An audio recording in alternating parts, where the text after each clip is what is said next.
தங்கத்துக்குன்னு ஒரு கடை வச்சோம்னா உங்களுக்கே நல்லா தெரியும், டி நகர் இந்த மாதிரி ஒரு மெயின் ஏரியாவில் நம்ம போய் கடை வைக்கணும்னா அதுக்கு லட்சக்கணக்கில் கோடிக்கணக்கில் வாடகை மட்டுமே ஆகும். அடுத்து அதில் மேன் பவர் வைக்கணும், அதுக்கு EB maintenance security extra extra நீங்கள் பில்லு போட்டிங்கன்னா ஆப்ரேஷனல் காசு மட்டுமே 1 கோடி வந்து நிற்கும்னு வச்சுக்கோங்க. இந்த 1 கோடிங்கிறது வந்து ஓபெக்ஸ்ன்னு சொல்லுவாங்க, ஆப்ரேஷனல் கேபிட்டல். இந்த ஆப்ரேஷனல் எக்ஸ்பெண்டிச்சரை எப்படி எடுக்கிறது? கஸ்டமர் கிட்ட தான் திருப்பி எடுக்கணும், கரெக்டுங்களா? அப்போ ஆட்டோமேட்டிக்லி அவங்க வாங்குற பொருளை இன்டெரக்டாக அதில் வந்து செய்கூலி சேதாரம்னு எக்ஸ்ட்ரா போட்டு தான் அதை ரெக்கவர் பண்ண முடியுமே தவிர எங்கேயும் வந்து வரப்போகிறது கிடையாது.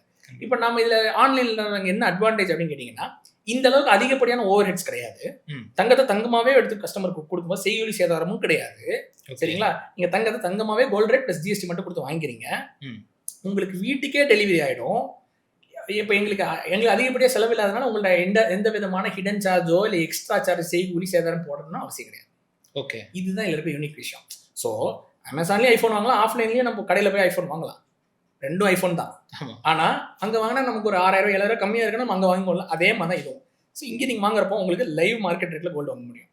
ஓகே, நீங்கள் வாங்கும்போது என்ன விலையோ அந்த விலையை தான் நீங்கள் பார்ப்பீங்க. ஓகே. இப்போ இந்த இடத்துல மக்களுக்கு அடுத்த உடனே ஒரு கொஸ்டின் வரும், நீங்கள் செய்கூலி கிடையாதுன்னு சேதாரம் கிடையாதுன்னு லைவ் ப்ரைஸ்லையும் வாங்கிக்கலான்னு மார்க்கெட் ப்ரைஸில், அப்போ ஆரோ கோல்டுக்கு எப்படி ப்ராஃபிட் வருதுன்னு ஒரு கேள்வி வரும். ஸோ இந்த இடத்துல 2 மாடலில் பிஸ்னஸ் பண்ணலாம். சிம்பிள். உலகத்துல எல்லா பிஸ்னஸும் இந்த 2 மாடலில் ஆப்ரேட் பண்ணலாம். ஒன்று கஸ்டமர் கிட்ட மார்ஜின் வச்சு ஆப்ரேட் பண்ணணும், இல்லைன்னா நம்ம ப்ரொக்யூர் பண்ணுற இடத்துல மார்ஜின் வச்சு ஆப்ரேட் பண்ணணும். ஓகே.